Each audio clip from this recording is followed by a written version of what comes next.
kulanti wanaagsan dawdiyaal kuna soo dhawaada barnaamijka wararkii ugu dambeeyay ee Soomaaliya qodobadan maanta barnaamijkeena ku soo qaadi doonana waxaa kamid ah xogta shakhsiga la wareegi doona hay'adda NISA oo loo magacaabay booskii laga ceyriyay Cabdullaahi Kulane shaki ka dhashay magacaabista uu sameeyay Fahad Yaasiin muxuu ninkan cusub kaga duwanaan doona Cabdullaahi Kulane xog ayaan idinkaga soo gudbin doonaa insha Allah wararkeena kalena waxaa kamid ah guddi uu ra'iisul wasaare Roble u magacaabay doorashada oo ka hor yimid tallaabo uu qaaday Axmed Madoobe iyo fariin cabasho ah oo loo gudbiyay ra'iisul wasaaraha xukuumadda Soomaaliya mashquulkii ugu xooganaa oo laga dareemayo Kismaayo wufuudi ugu badneed oo gaartay halkaas iyo diiwaangelinta murashaxiinta oo bilaabanaysa maanta madaxweyne lafta gareen oo dib ugu soo laabtay dalka kulamo uu bilaabay xilli la filayo in koonfur galbeed ay qabato doorashada aqalka sare iyo Mareykanka oo malaayiin dollar ugu deeqay Soomaaliya xilli xukuumadda Washington ay soo saartay digniin culus qodobadaas ayaan ku faahfaahin doonaa barnaamijka insha Allah waana Arbaco 28 bisha 7 ee July sanadka 2022 barnaamijkan wararka Soomaaliya waa mid aan ku soo gudbino dhammaan dhacdooyinka dalka dabadaawada ka qayb qaado dib u dhiska dalka inagoo ka dheeraanayna wax walba oo dib inoo celin kara waad ku mahadsantihiin inaad taasna la fahantaane fadlan la faafiyo wararka oo gaarsiiyay saaxiibadeena idinka oo ku share gareynaya baraha bulshada mahadsanidin aynu ku bilowno wararkeena waxaanu ku hormaraynaa Fahad Yaasiin agaasimaha nabad sugidda Soomaaliya ayaa aqbalay xilka qaadistii lagu sameeyay Cabdullaahi Kulane isagoo oo bedelkiisa magacaabay balse shakhsigan uu magacaabay Fahad Yaasiin ayaa ah shakhsi si weyn loo hadalhayo in uu noqon doono si la mid ah sidii Cabdullaahi Kulane taliyaha hay'adda nabad sugidda iyo sirdoonka qaranka Soomaaliya Fahad Yaasiin Xaaji Daahir ayaa magacaabay madaxa shaqaalaha ee hay'adda NISA kadib markii uu madaxii hore xilka qaadis ku sameeyay ra'iisul wasaare Maxamed Xuseen Roble Fahad Yaasiin ayaa madaxa cusub ee shaqaalaha NISA u magacaabay Cabbaas Yacquub oo bedelaya Cabdullaahi Kulane oo dhawaan xilkaasi uu ka qaaday ra'iisul wasaaraha sidoo kale Cabbaas ayaa ah sarkaal sare oo ka tirsan hay'adda nabad sugidda iyo sirdoonka wuxuuna ahaa madaxa maamulka maaliyadda iyo tiknoolajiyadda ee NISA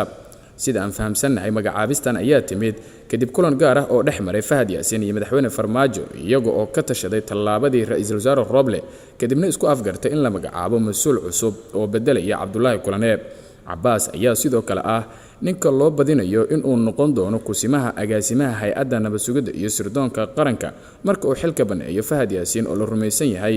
in uu daneyn doono isla markaana uu aadi doono kursi xildhibaannimo 4 sano ee soo socota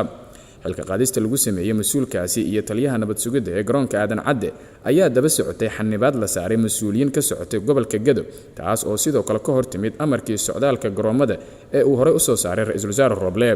ra'iisul wasaaraha Soomaaliya oo isagu ah mas'uulka ugu sarreeya maamulka doorashada ayaa tallaabadan lagu bogaadiyay waxaana sidoo kale soo dhaweeyay murashaxiinta mucaaradka ah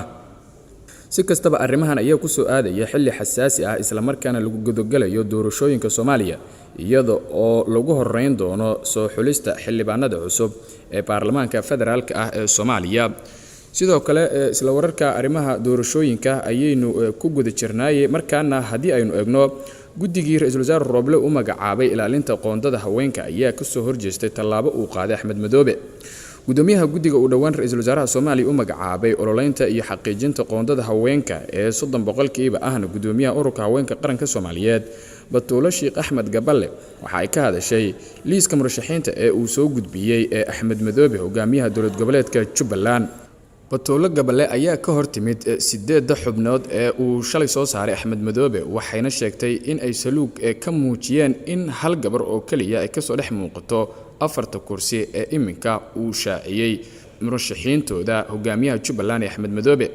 hadda waxa saluugeena soo saarista murashaxiinta waayo waxaan aragnay 8 murashaxiin oo la soo saaray oo hal gabar oo kaliya ay ku jirto ayay hadalkeeda ku sheegtay Marwo Batuulo sidoo kale waxa ay intaasi sii raacisay waxba kama qabno in hal gabar ay ka soo baxdo 4 kursi 4 kalena ay hal gabar oo kale ka soo baxdo ugu dambeyntii waxay ugu baaqday madaxweynaha Jubbaland Axmed Madoobe inuu dib ugu laabto liiskaas isla markaana uu ku soo daro gabar kale si loo ilaaliyo qoondada haweenka ee 30% oo iyada arintaas loo xil saaray waxay sidoo kale tiri in kursiga Xaliimo laga reebo ninka la tartamaya ee lagu bedelo gabar kale ayaan codsanaynaa ayay ku celisay si adagna ugu sheegtay madaxweynaha maamulka Jubbaland ee Axmed Maxamed Salaam Axmed Madoobe guddigan uu maalmo ka hor magacaabay ra'iisul wasaare Maxamed Xuseen Roble isla markaana ay soo dhaweysay qaramada midoobay ayaa ujeedku waxa uu yahay loo asaasay in la ilaaliyo qoondada 30% si maamul goboleedyada cadaadis loogu saaro inay xubnaha soo saarayaan ay ka mid noqdaan haween fara badan walaaca soo wajahay guddigan ayaa ku soo aadaya xilli haatan la gudagalayo doorashada aqalka sare waxaana ugu horeyn lagu qaban doonaa magaalada Kismaayo ee dowlad goboleedka Soomaaliyeed ee Jubbaland. waa hagaag barnaamijka wararkii ugu dambeeyay ee Soomaaliya ayaa la socotaan warqad TV ayaad naga daawanaysaan. Imikana haddii aynu fiirino mashquulkii ugu xoogana ayaa laga dareemayaa magaalada Kismaayo ee xarunta kumeel gaarka waa maamulka Jubbaland iyadoo halkaasi wufuud kala duwan ay gaartay. waxaa la filayaa in maamulka Axmed Madoobe uu markaasi bilaabo doorashada aqalka sare iyadoo maanta la filayo in isdiiwaan galiyaan murashaxiinta u tartamaysa xilka aqalka sare ee ka imaanaya Jubbaland. dhinaca kale waxaa halkaasi gaaray gudoomiyaha xalinta khilaafaadka doorashooyinka iyo xubno kale oo la socday.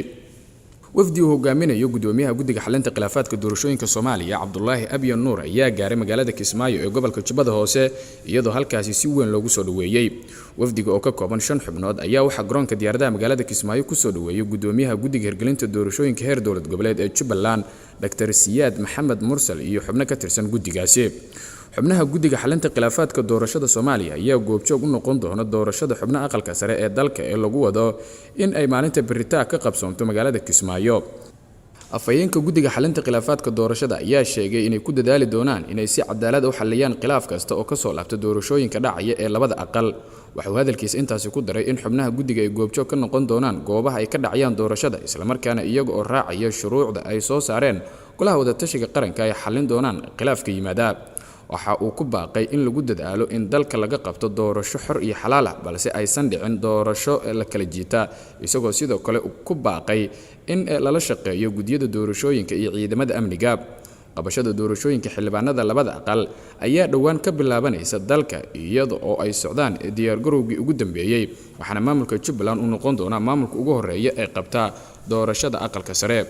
dhinaca kale waxaa dalka dib ugu soo laabtay madaxweynaha maamulka Koonfur Galbeed Soomaaliya kaasi oo safar kaga maqnaa dalka ee maalmihii la soo dhaafay. madaxweynaha dowlad goboleedka Koonfur Galbeed Soomaaliya Cabdicasiis Xasan Maxamed Laftagareen oo safar maalmo qaatay ugu maqnaa dalka Turkiga ayaa maanta dib ugu soo laabtay magaalada Baydhabo ee xarunta gobolka Baay.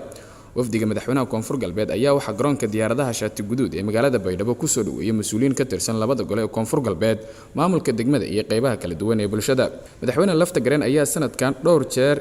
siyaabooyin isdaba joog isaga daba laabtay dalka Turkiga isagoo la kulmay mas'uuliyiin ka tirsan dalkaas iyo jaaliyadda Koonfur Galbeed ee ku sugan meelo ka mid ah dalka Turkiga.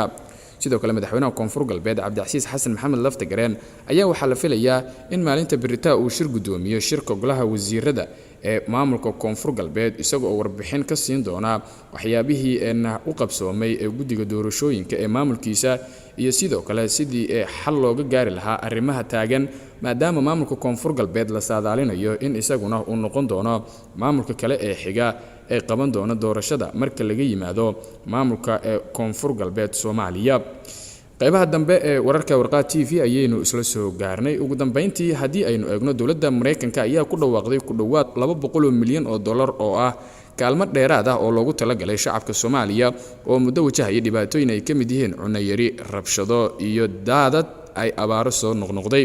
kaalmadan oo ah $199 milyan oo dheeri ah oo loo soo marinayo hay'adda horumarinta caalamiga ah ee USAID iyo waaxda arrimaha dibadda Mareykanka ayaa tirada guud ee kaalmada uu sanadkan Mareykanka ugu talagalay shacabka Soomaaliya ka dhigaysa $408 milyan oo dollar. war-saxaafadeed uu soo saaray afhayeenka waaxda arrimaha dibadda Mareykanka Price ayaa lagu sheegay in lacagtan lagu caawin doono ku dhawaad 6 milyan oo Soomaali ah oo u baahan gargaar bani'aadanimo. dadkan ayaa waxaa ku jira 3 milyan oo qof oo ku barakacay gudaha Soomaaliya iyo qiyaastii 500,000 oo ah qaxooti Soomaaliyeed oo ku nool dalalka Djibouti, Ethiopia iyo waliba sidoo kale Kenya. maalgelintan cusub waxay kaalmo cunno iyo nafaqo degdeg ah iyo biyo nadiif ah oo ay cabaan, nadaafad, hooy, waxbarasho iyo daryeel caafimaad siin doonta shacabka wajahaya caqabadaha ka dhashay dagaalo iyo xaalad deganaan oo markaasi sii xumaanaysa ayuu yiri afhayeenkaas ama wasarkaalkaasi.